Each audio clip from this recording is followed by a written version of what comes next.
Anniston sales tax revenues are expected to decline next year. Temperatures heating back up across East Alabama and rain chances going back up as well. We'll have the complete forecast details coming up. We'll also talk Jacksonville State Volleyball. EAN Local News starts now.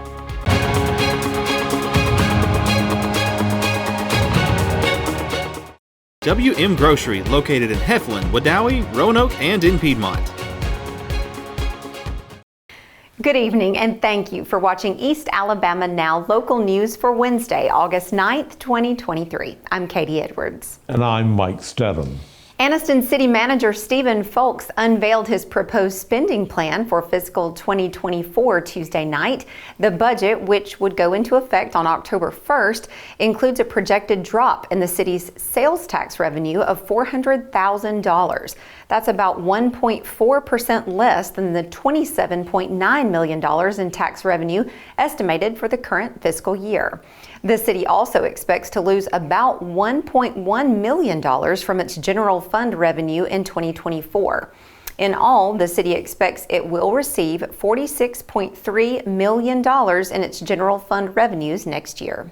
Folks' budget projects increased spending from the city's general fund budget, which is estimated to be a total of $46.4 million in 2024.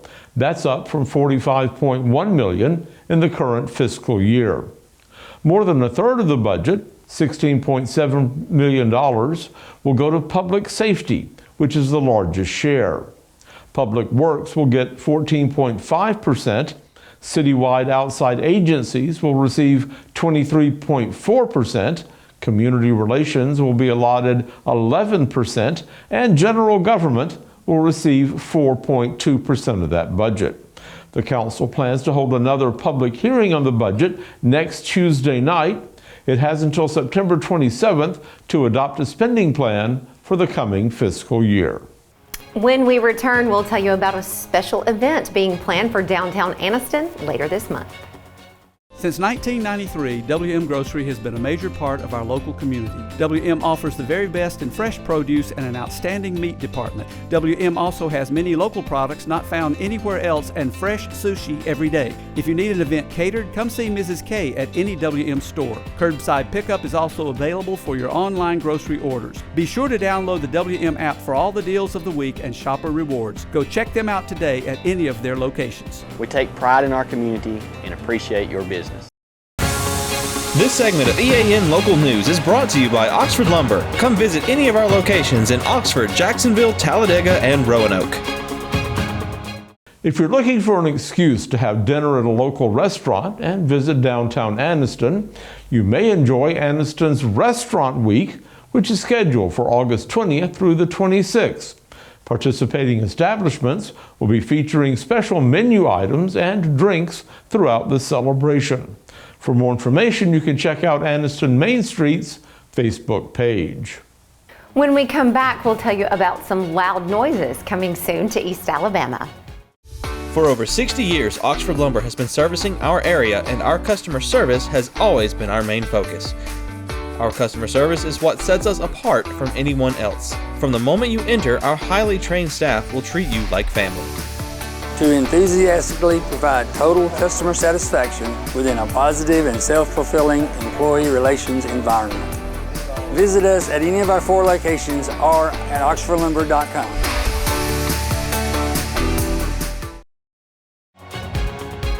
This segment of EAN Local News is brought to you by Waldrop Manufacturing, metal buildings made right here in Calhoun County.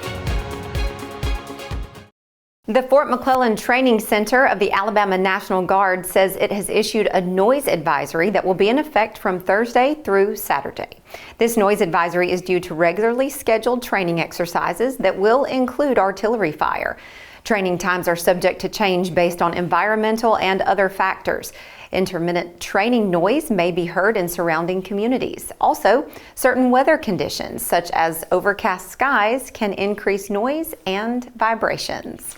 So my question is thunder louder than artillery or vice versa? Well, that's a really good question, and I don't know the answer. Well, you know who would know the answer? Probably John Holder. Our friend John Holder, who's standing by right now in the EAN Weather Center to tell us what we can look forward to in the next few days. Mike and Katie, it depends upon how close you are to those artillery shells. In most cases, that's not going to be as loud as the thunder, but we're certainly going to have some thunder across East Alabama with those afternoon storms for the next several days. We will have the complete forecast for all of East Alabama next. Well, my name is Mike Craven, and we recently purchased an open carport, metal carport from a Waldrop manufacturer. I have an extra car. We have a very small home, very small driveway. And I needed somewhere just to park another vehicle, just out of the weather. And I had been told by 2 or 3 friends that knew we had recently remodeled a home that Waldrops were the people that you need to go talk to. I was in that area one day and I thought, hey, I'll just stop in, and I did without calling, and greeted warmly, well taken care of. It was just, really the whole process was just good from day one.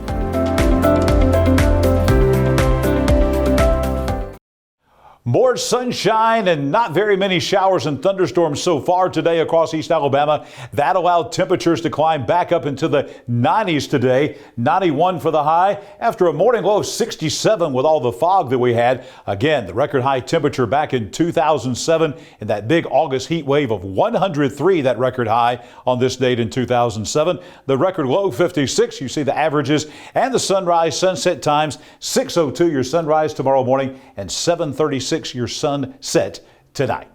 Weather on your street for your Wednesday night. Storms possible overnight. We've got some storms in North Alabama. We think most of those are going to stay to the north, but overnight tonight, another complex of thunderstorms is going to move in. So out in Pleasant Valley on Mark Green Road, headed out toward the high school and the elementary school out there, just be aware that in the overnight hours, after midnight tonight, wee hours of the morning, there could be some storms rolling in. 73 for the low tonight out at Pleasant Valley. On your Thursday, the heat is coming back. We've got storms coming back. Castle Avenue out on McClellan. That's where the UCP Center is in that area of McClellan. Get ready for heat and storms on McClellan tomorrow. 92 for the high away from those storms. But again, the rain chance is going to be about 1 and 2 tomorrow afternoon that you might see a shower or thunderstorm. And where those pop up, they could be on the strong side. As we begin the start of the weekend across East Alabama, we'll take you down to Munford to Jennifer Road. And basically for the start of the weekend on Friday and all through the weekend, we're going to have sun and afternoon storms. Same kind of deal that we would expect in August in Alabama. Highs will be in the 90s every day. Nighttime lows will be in the 70s in Munford in northern Talladega County. We take a look at the 7-day forecast, and just not a whole lot of changes coming up. High temperatures climbing up to the low to mid 90s for the next several days. About a 50-50 chance of rain on Thursday and Friday. 30 or 40% chances for the weekend and the early part of next week.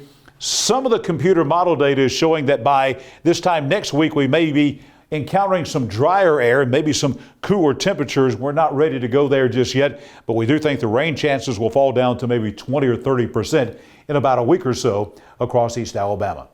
Strong thunderstorms in the afternoon. That has been the theme for the last week or so, and we think that is going to continue into the overnight hours. You see here, this is effective all the way until 6:30 tomorrow morning. And a couple of things we want to point out in this hazardous weather outlook. One, the overnight hours. I think our better chance here in East Alabama, in Calhoun and Cleburne counties, I think our better chance of seeing showers and thunderstorms and a strong storm actually will be overnight tonight. And then you see the confidence level here, a 3 Friday, Saturday, and Sunday for heat. And that means we're going to see heat index values for the weekend all the way up around 100 to 105 once again.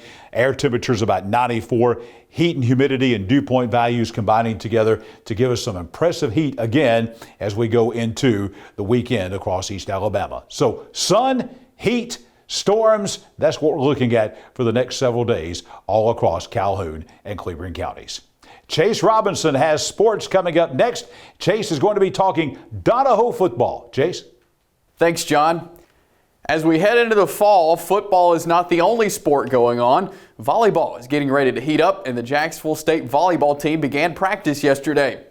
Derek Schroeder heads into his first season as head coach of the Gamecocks. Schroeder was hired back at the beginning of May, so he is not able to have spring practice with the team. So the new head coach is glad for practice to roll around so he can check out the team. It was great to get in the gym with the girls. I have not been in a gym with them yet. You know, we didn't get to in spring because I didn't get the job in time, and you know, in the summer we're not allowed to train with them. So you know, I got to see them roll the balls out and put the net up. But this morning was great. It was just great because, you know, they got after it. They did a lot of things intangibly that, you know, coaches want their players to do, and I didn't have to coach that at all. So we're just going to start talking X's and O's now and see if we can put a good team on the floor. Several transfers have come into the Gamecock volleyball program since Schroeder took over to go along with the players that stayed on the roster from last season. So as the preseason begins, Coach Schroeder has the task of seeing everyone and how they work best as a team. Well, the first thing we're trying to do is just discover what we have. You know, like every single kid in the gym right now, all I have is film on, besides the 2 hours that we did this morning. So trying to figure out what I have and then trying to put them in the best situations that I can put them in with whatever system I need to run. Typically, though, you know, a Dex coach team, I guess is how you would say it, would be fast, would be aggressive. We're going to control the ball very well and put a lot of purpose on all of our contacts. We are 15 days away from the high school football season, and as we continue to preview our local teams, we'll preview the Donoho Falcons. The Falcons are getting ready for year 2 under Jeremy Satcher as their head coach. The Falcons finished 4-6 last season. They made the playoffs as the 4th team in 1A Region 6. And as Coach Satcher has been working with the team this summer, he's excited to see what this team can do. Guys been working hard. We have good numbers in the summer so far, so that's been good. Different team as always. You're not going to have the same team, so I'm excited to see what this team is going to do. I know they're going to do great. It's a great bunch of guys who are together. They work hard together. They hold each other accountable, and so I'm just excited. Looking at the roster for this year's Donoho team, you see a lot of sophomores and juniors. So Coach Satcher says that they'll have to rely on some younger guys to step up and be ready to help out. Really sophomore, junior heavy. You know, not a lot of seniors, but on the back end, we're going to have a lot of guys to develop and get better because they're going to have to contribute this season, and they know that, and I think they're ready for it. Donoho plays in Class 1A, and being a small school, you'll have most of your guys playing both ways. Coach Satcher talked about how they're able to get a good pace in practice to help make sure the guys get the reps that they need. We practice with a good pace. The more reps we get, the better. But we don't try to put a lot of stress on their bodies because we know it's a long season ahead. Yeah. So I mentioned this to another guy. We can't lift and condition the same as other people. We have to run more. We have to condition more. And in the weight room, we have to do stuff to, you know, to make sure they're strong for the whole game, not just their side of the football. Yeah. They got the offense, defense, special team. They got to be strong the whole game. The Falcons will begin the 2023 season at home week 0 as they host Weaver. Before we let you go, we want to remind you about the Women's Professional Fast Pitch Playoffs beginning tonight at Choccolocca Park. All series will be a best of 3 with the Spark and the Pride playing and the Vipers and the Smoke in the other series. The championship series will begin Saturday. That's it for sports. Let's go back over to Katie and Mike. Thank you for watching East Alabama Now Local News. You can find us here online every weekday evening starting around 6:30 on either Facebook or YouTube. Just go to our video feed and watch the news whenever it's convenient for you. We'll see you back here Thursday for your news on your schedule.